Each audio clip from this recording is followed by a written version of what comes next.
What's up, YouTube family? I'm back. So I promised you I would come back with another video, and here I am today. Sorry it's taking so long. Last week I got sick, but I've had this stuff prepared for y'all. So first off, I want to start by saying I really, truly appreciate everyone that supported me, viewed, subscribed to my YouTube channel, and has left feedback. So I'm really grateful for y'all, and I'm really appreciative of y'all. And I just thank you all so much for the encouraging words. It means so much to me.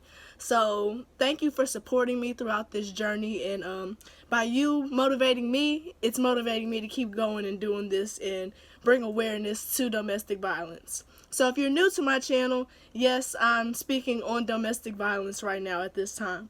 Probably later on I'll switch to other topics, other controversial topics in society, but for right now I'm really focusing on domestic violence. So I really put a lot of thought into the questions that I was planning on asking today, and I've came up with 6 questions.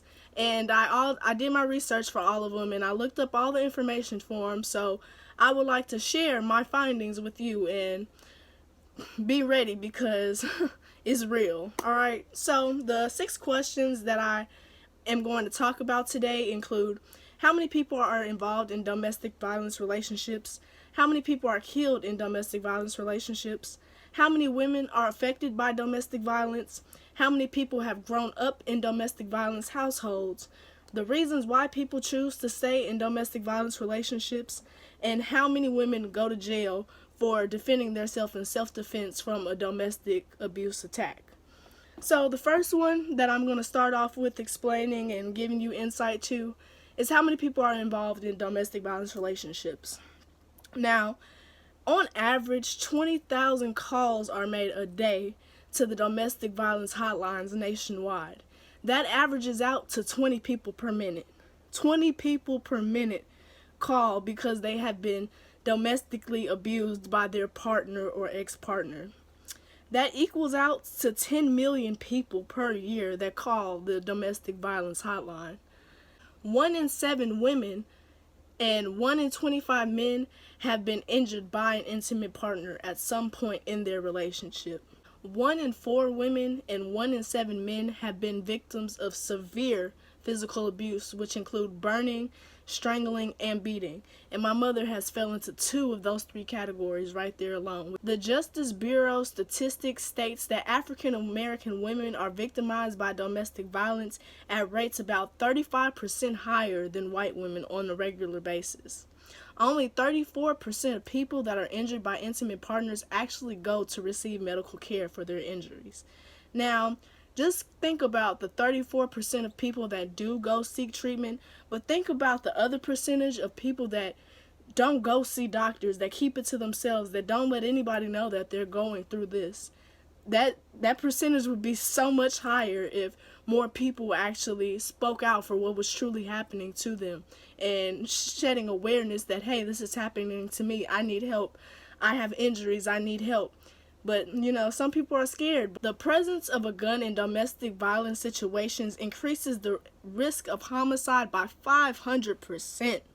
500%, people. Now, on to the second question. How many people are killed from being in domestic violence relationships? 72% of all murder-suicides involve an intimate partner. 94% of victims murdered in these suicides are women. 94% are women. About every 16 hours, a woman is shot and killed by an ex or current partner. Every 16 hours. I can tell you alone, in about a week, I read about 2 to 3 domestic abuse relationships where the woman was either strangled and left for dead, or, just a couple of weeks ago, I read about a neurosurgeon that killed his wife 3 days after she handed him divorce papers. African American women make up about 13% of the U.S. population. Amongst that 13%, at least half of them are killed by domestic abuse relationships. In 2014, we had 1,875 deaths as a result to domestic abuse. In 2015, that number went up to 2,096 deaths. In 2016, it went up to 2,149 deaths. Now, on to question 3. How many women are affected by domestic violence? Females ages between 18 and 34 have experienced the highest rates of intimate partner violence. Most female victims of intimate partner violence have been victimized by the same offender, including 77% of females ages 18 to 24, 76% of females ages 25 to 34, and 81% of females ages 35 to 49. More than half, which is 51.1% of female victims, also reported being raped by an intimate partner. 51.1% of female victims have said that they have been raped by their intimate partner. Yes, rape is a form of domestic violence. On to question 4. How many people grow up in domestic violence households? Did you know that more than 15 million kids have witnessed domestic abuse within their household at least one time? Did you also know that a boy that grows up in a domestic abuse household that sees his mother getting beaten is also 10 times more likely to put his hands and beat the woman that he's involved with as he gets older? 10 times more likely. But it doesn't stop there. Did you know that a girl that witnesses her father beating her mother is 6 times more likely to be sexually abused than somebody that did not grow up in a domestic abuse household? 6 times more likely to be sexually abused. Sexually abused is rape. 6 times more likely than a girl that did not grow up in a domestic abuse household. So, if you're in a domestic abuse relationship and you have kids and your kids are witnessing these things happen to you, please think about those statistics, because you don't want your son to grow up being a woman beater or your daughter to be at a higher risk of being sexually abused and having more trauma added to her life as she grows up and gets older. So please think about your kids. Domestic abuse does not only affect you, but it also affects everyone around you.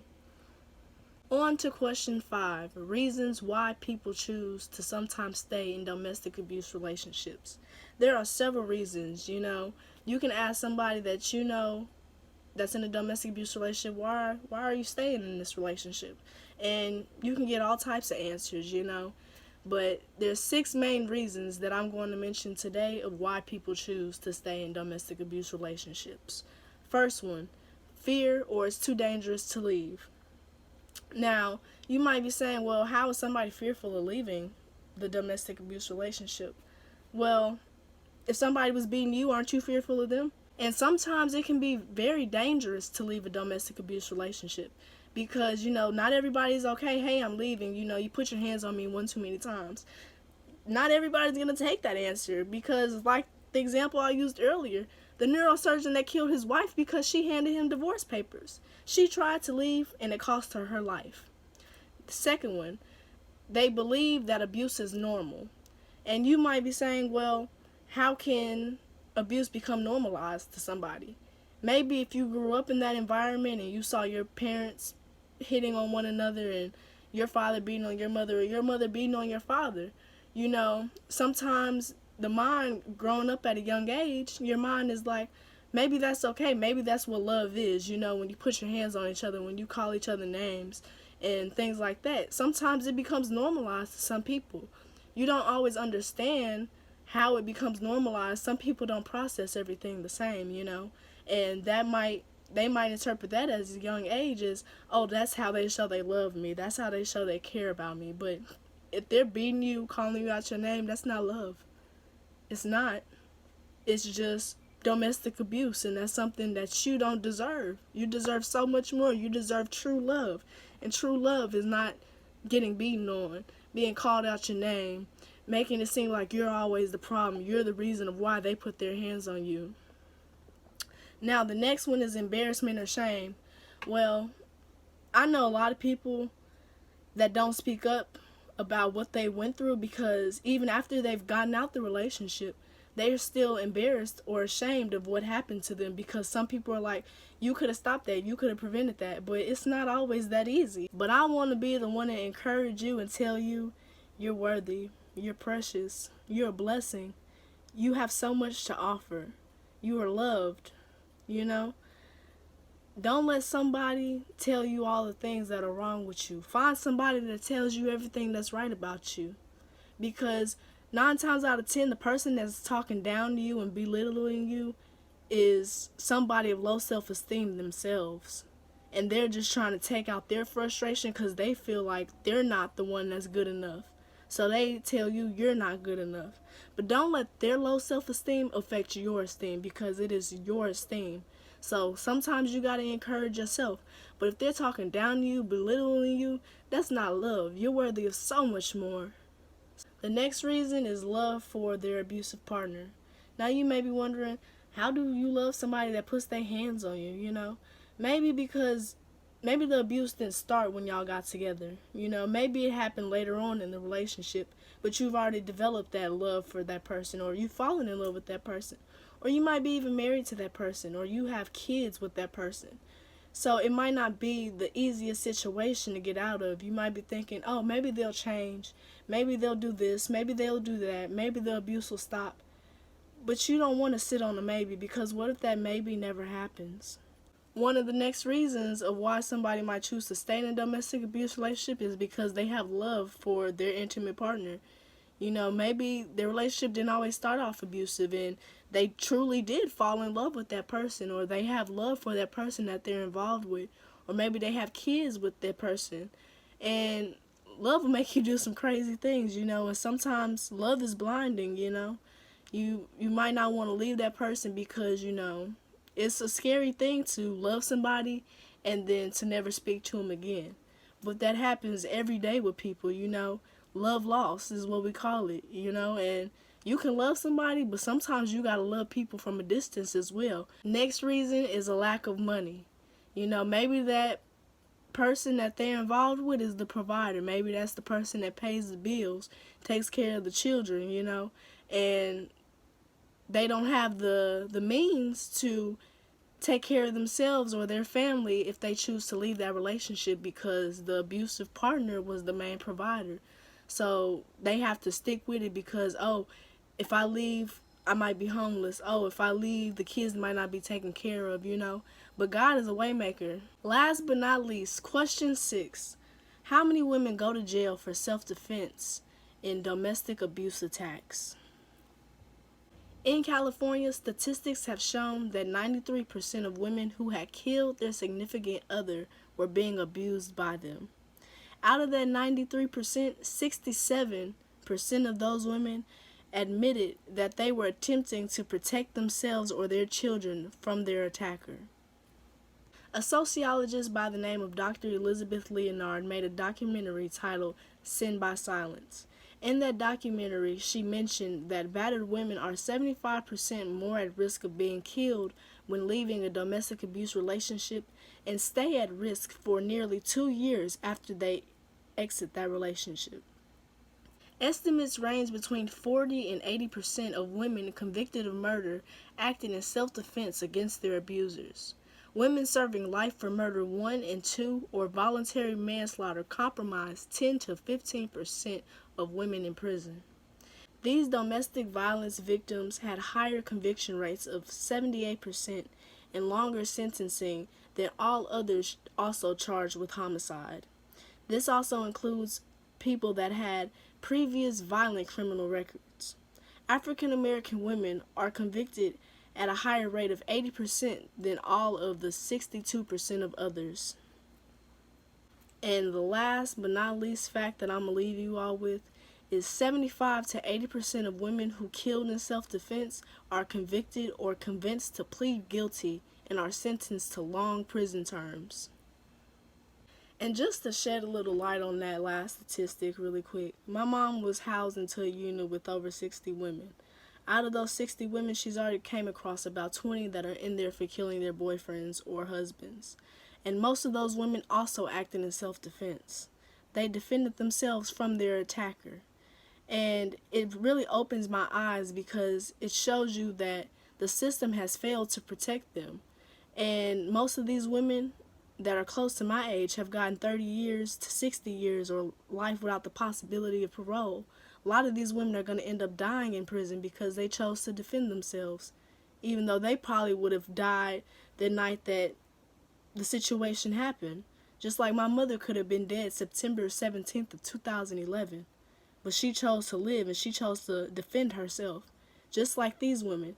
Some of these women are never going to get the chance to have children.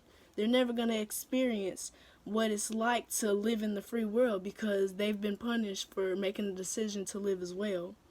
The system has made it seem that domestic abuse is okay. And you either take it and shut up. That's what they make it seem like. That's the way I interpret it. But the system has failed these women. As we have learned, Texas has one of the most harshest sentencing for crimes that have been committed. The justice system is allowing their abusers to still have control over their life. We have to stop this domestic abuse cycle. We have to put an end to it at some point. So if you're in a domestic abuse relationship, please find your voice. Isaiah 41:10 says, "Do not fear, for I am with you. Do not be dismayed, for I am your God. I will strengthen you and help you. I will uphold you with my righteous hand." If you need to reach out to the domestic abuse hotline, the number is 1-800-799-SAFE. Once again, that's 1-800-799-7233. Well, that's all I have for y'all today. I really hope that this video really shed some light on domestic violence and really touched you and impacted you, and hopefully with the knowledge that you learned today, you can also share that knowledge with somebody else. So if you enjoyed the video, please subscribe to my channel so you can catch future videos. Thanks for the love, the support, and just watching, period, because, you know, I never know who I'm helping through these videos, but I know I am helping somebody. So that's all. Stay blessed, stay encouraged, stay motivated, keep prospering. You are so worthy. I love y'all, my brothers and sisters. I'll catch y'all next time. Have a blessed day. Bye-bye.